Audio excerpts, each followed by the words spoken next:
Em 3100 a.C., nasceu um grande império à beira do rio Nilo.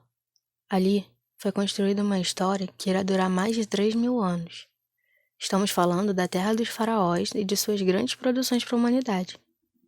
Me chamo Bia e hoje eu vou explicar para vocês a história do Egito.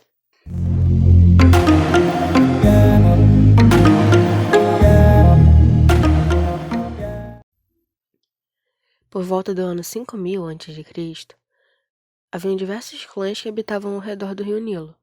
Eles eram organizados em nomos, e cada local tinha um líder, chamado nomarca.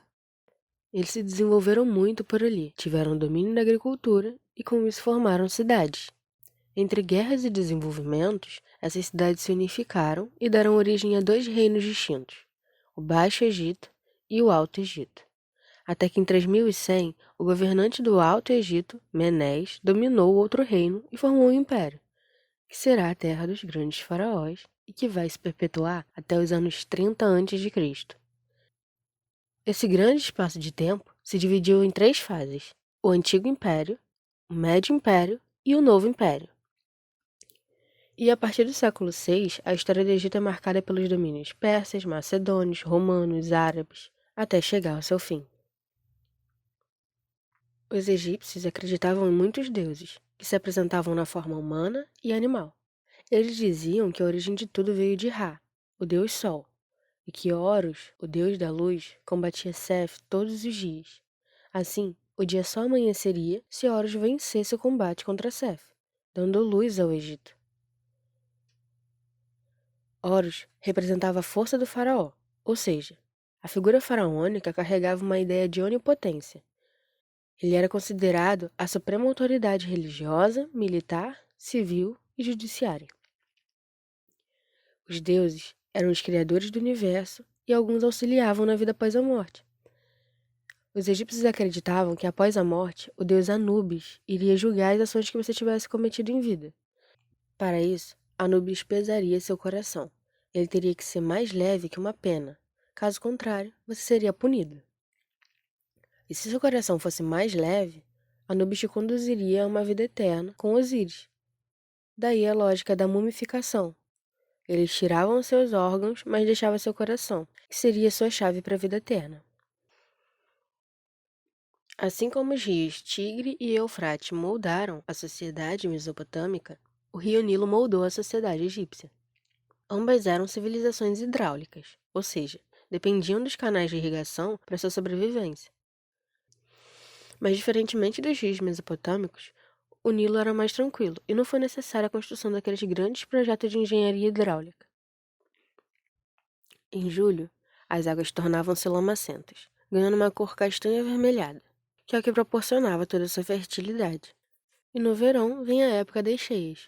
Daí eles utilizavam o rio para uma agricultura de irrigação por inundação. Por conta de toda essa facilidade que o Nilo proporcionou, eles foram capazes de desenvolver grandes obras, que podemos vê-las de pé até hoje. Esse momento de grandes construções, chamadas obras faraônicas, aconteceu principalmente na fase do Antigo Império. Foi um momento de muito desenvolvimento econômico, sendo interrompido por invasões estrangeiras. Recomeçando com o Médio Império, foi a época que os hebreus chegaram no Egito, mas foi um período político conturbado, que o império caiu nas mãos dos Hicsos e, por momentos, o faraó perdeu todo aquele seu poder. Até que chegamos no Novo Império, o que foi, sem dúvida, o período mais próspero.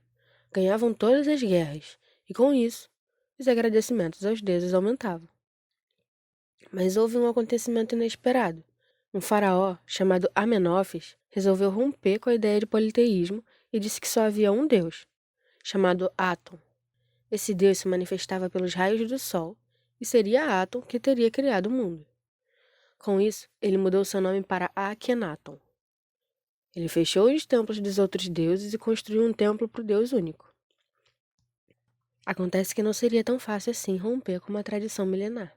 Então acredita-se que ele tenha sido morto e seu filho Tutankhamon, assim que assumiu o poder, destruiu todas as ideias de seu pai, reconstruindo os templos dos outros deuses e restaurando a antiga tradição.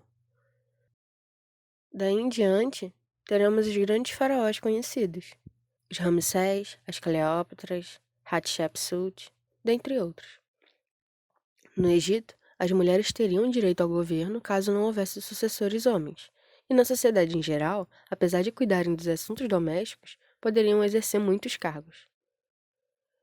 Mas o novo império foi ruindo com as invasões, primeiro pelos assírios de Assurbanipal, depois pelos persas de Cambises e pelos macedônios de Alexandre o Grande, fechando o novo império. É bom notar que eles sempre resistiram muito bem a cada domínio e deram muito trabalho para muitos imperadores. Mas com a invasão de Roma, chega-se então ao fim do Império Egípcio. A história nos mostra todo o poderio que conquistamos durante nossa existência no mundo. Os grandiosos impérios da Mesopotâmia e do Egito nos deixaram contribuições para a matemática, a política, a astronomia, que foram fundamentais para chegarmos até aqui. O Egito foi um dos impérios mais longos, mas a história também nos ensina que todo império tem seu início, apogeu e fim. Nada dura para sempre. A única coisa que se eterniza são certas ações que acontecem e que vão ser essenciais para entendermos a ideia de humanidade.